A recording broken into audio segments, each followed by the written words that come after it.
जाति पंथ अनेक है, गर्व से कहो हम हिंदू हैं। जब मुस्लिम बहुसंख्यक होंगे दो विकल्प तुम्हें दिए जाएंगे, या तो तुम कलमा पढ़ो नहीं तो यमलोक पहुंचाए जाओगे। अंदर से गुस्सा है, पूरा देश इकट्ठा हो रखा है इन सबके परिवार के लिए। तो इस तरह के जिहादियों को मैं बोलना चाहूँगा कि तुम्हें तो मरना है, कुत्ते की मौत ही मरना है। और वो दिन दूर नहीं जिस दिन तुम्हें तुम्हारे घर के अंदर हमारी आर्मी, हमारी सेना, हमारी पुलिस सब तुम्हें तुम्हारे घर के अंदर मिलकर ठोकेगी। ये जो हत्याएं हो रही हैं ये जिहादी सोच की वजह से हो रही है।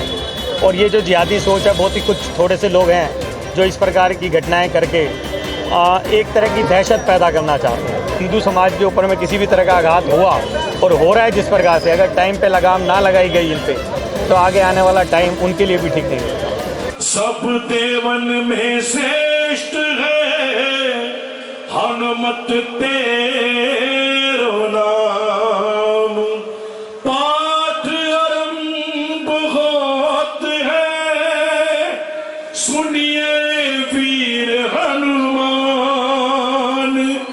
राम लखन सिय जान की सदा करो कल्याण।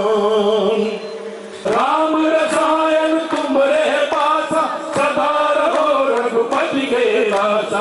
तुमरे भजन राम को पावे जन्म जन्म के दुख बिसरावे। अंत काल रघुवरपुर जाई कहा जन्म हरि भक्त कहाई। और देवता चित्त न धई। हिमांशु भैया, जिस हिसाब से उदयपुर में कन्हैया की निर्मम हत्या की जाती है, एक जिहाद को लेकर के वीडियो वायरल की जाती है, देश के प्रधानमंत्री नरेंद्र मोदी को भी एक धमकी दी जाती है कि अगली बारी आपकी है, क्या कुछ कहना चाहोगे? जिस हिसाब से हिंदुओं को एक जिहाद के नाम पर, एक विचारधारा के नाम पर जिस हिसाब से टारगेट किया जा रहा है, आज आपने उन लोगों को श्रद्धांजलि दी है। ये जो आतंकवादी लोग हैं, जो मोदी जी जैसे हमारे हिंदू राजा, हिंदू प्रधानमंत्री को धमकी दे रहे हैं, ये उनके सामने कुछ नहीं है, चींटी बराबर भी नहीं है। ये जिहादी लोग, आतंकवादी लोग सिर्फ एक डर का माहौल पैदा करना चाह रहे हैं ताकि जो हिंदू कामकाज वाले हैं, थोड़े से गरीब हैं, वो डर जाएं और वो अपने जो विचार हैं उसको व्यक्त करने से डरें। लेकिन ऐसा होने वाला नहीं है। और ये उनकी जो बेवकूफ़ी वाला जो इन्होंने स्टेप लिया है, 2-3 हमारे भाई उसमें निर्मम हत्या करी है, इन सब का बदला हम सब लोग ले रहे हैं। उनको इतना बड़ा एक हमने यहाँ पर आयोजन कर रहे हैं, पूरे देश में हो रहा है, पूरे देश में इसके प्रति एक द्वेष है, एक अंदर से गुस्सा है, पूरा देश इकट्ठा हो रखा है इन सबके परिवार के लिए। तो इस तरह के जिहादियों को मैं बोलना चाहूँगा कि तुम्हें तो मरना है, कुत्ते की मौत ही मरना है। और वो दिन दूर नहीं जिस दिन तुम्हें तुम्हारे घर के अंदर हमारी आर्मी, हमारी सेना, हमारी पुलिस सब तुम्हें तुम्हारे घर के अंदर मिलकर ठोकेगी।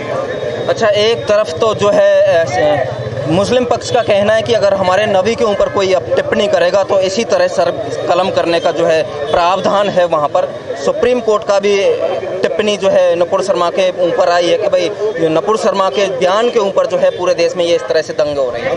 देखिए जी, नुपुर शर्मा ने अगर कुछ बोला तो उसने माफ़ी भी मांग ली। आपके धर्म में, आपका जो धर्म है वो यहाँ लागू नहीं होता, शरिया कानून यहाँ लागू नहीं होता है। आप अफगानिस्तान में, मुस्लिम देशों में लागू करो, यहाँ लागू नहीं होगा आपका शरिया कानून। ना आपका कोई ये जिहाद वाला कानून हम लोग लागू नहीं करने देंगे। यहाँ पर पुलिस प्रशासन है, आप कंप्लेंट करें, उसके ऊपर एक्टिव कार्रवाई की जाएगी। जो भी उसमें संबंधित जो कार्रवाई होगी वो की जाएगी। आप अपने हाथ में कानून कैसे ले सकते हैं? और अगर आप लेंगे तो सामने वाला भी लेगा अपने सेल्फ डिफेंस में। फिर आप ये ना बोले कि ये बिगड़े हुए हैं, ये इनका ये थोड़ा संतुलन खो गए थे, इनका दिमाग बेचारे बच्चे हैं, ये भूल चूक में कर गए। फिर आप ये ऐसी बात ना करें, क्योंकि जब हम लोग लेते हैं कुछ बदला तो फिर इनके मन में ये बात आती है कि ना, नहीं हमारे साथ अत्याचार हो रहा है। अत्याचार एक्चुअल में वो लोग हमारे साथ कर रहे हैं। नुपुर शर्मा ने मोहम्मद पैगंबर को लेकर के जो भी टिप्पणी की थी वो टिप्पणी सत्य है बिल्कुल। तमाम विदेशों से भी नुपुर शर्मा को समर्थन मिला है, देश से भी मिल रहा है। लेकिन एक तरफ सर कलम करने की खुलेआम धमकियां दी जा रही हैं। आखिरकार इस देश में सत्य को क्यों दबाया जा रहा है? देखिए जी, इस देश में नहीं है, आप पूरे वर्ल्ड में देख लीजिए, आतंकवाद का एक ही धर्म है, एक ही मजहब है, कोई और आतंकवादी नहीं है। सब लोग अपनी राजनीति कर रहे हैं, योजनाएं बना के लड़ाई लड़ रहे हैं, लेकिन आतंकवाद एक ही धर्म फैला रहा है। उस धर्म का नाम लेने की किसी को ज़रूरत नहीं है। ये जो मज़हब के नाम पर एक किताबी आसमानी किताब पढ़ के जो ये लोग रोड पे दंगा फसाद करते हैं, कत्ल करते हैं, ये उन लोगों को सीखने की बात है कि भाई तुम लोग कहाँ पर हो, तुम हिंदुस्तान में हो, ये कोई पाकिस्तान नहीं है कि तुम किसी को भी कहीं पे भी मार दोगे। और इसका जो रोष है, इसका जो बदला है पूरे हिंदुस्तान में लिया जा रहा है। आप अगर देख रहे होंगे तो इस तरह के आयोजन करके कि हम ये सबको बता रहे हैं कि हर एक ऐसा व्यक्ति जिसके साथ कुछ अन्याय हुआ है और इस तरह की कोई हरकत हुई है, हम उसके साथ खड़े हैं, हम जागृत हैं। कोई हमें ये ना सोचे कि हम लोग सोए हुए हैं। वीडियो वायरल की जाती है, खुलेआम धमकियां दी जाती है। कन्हैया लाल को जो है एक जिहादी विचारधारा को लेकर के जो है काट दिया जाता है। उसके बाद में वीडियो वायरल की जाती है कि नबी के साथ में अगर कोई गुस्ताखी करेगा तो इसी तरह से सरकलम कर दिया जाएगा। क्या कुछ कहना चाहोगे? आखिर हिंदुस्तान में हिंदुओं के ऊपर इतना फिर हार क्यों और आखिरकार कब तक? देखिए, जैसा कि आपने कहा हत्या, वो हत्या नहीं है जी, वो हत्या नहीं हुई है, वो इस्लामिक मानसिकता है उनकी, जैसा आपने नबी के बारे में कहा।